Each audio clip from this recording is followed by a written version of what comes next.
यहाँहरु सबैलाई नमस्कार। आज अर्घाखाँची जिल्लाको अर्को एउटा पर्यटकीय गन्तव्य पारी इन्द्रेणीको रङ आकाशमा र पारीपट्टि देखिने डाँडाहरू गुल्मी। हामी यतिखेर मालारानी गाउँपालिका वडा नम्बर 6 अर्घा मेलपानी मावि यहाँ नजिकै देख्न सक्नुहुन्छ। आदरणीय शिवकुमार सर हुनुहुन्छ। यो निकै मनमोहक दृश्य, निकै रमाइलो दृश्य छ। साँच्चै नै एकैछिन धित मारेर यो दृश्यलाई पारीसम्म हेरु लाग्ने माथिका डाँडाहरू प्राकृतिक सुन्दरताले भरिपूर्ण। साँच्चै हामी यस्तो सुन्दर देशमा, यस्तो राम्रो देशमा बसेर पनि हामी गरिब हुनु परेकोमा बडो दुःख लागिरहेको छ। अथाह सम्भावनाले भरिपूर्ण छ।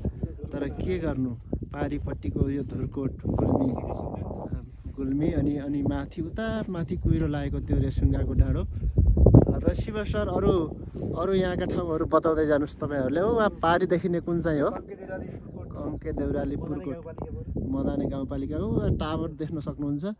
र उता त्यो कुहिरो लागेको अँध्यारो ठाउँ त्यो पनि मदाने हो सर?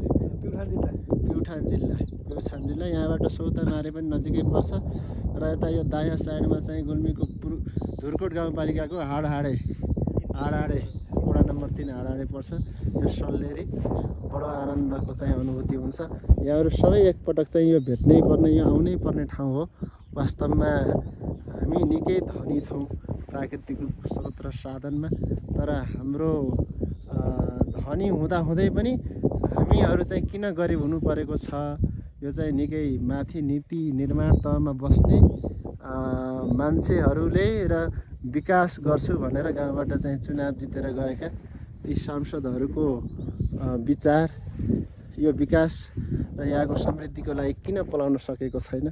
साँच्चै नै हामी सबै मिलेर लाग्यौँ भने यो देश, यो यति सुन्दर देशलाई समृद्ध बनाउन धेरै समय लाग्ने छैन भन्ने हामीलाई आशा गरेका छौँ।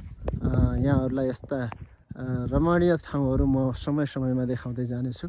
धन्यवाद।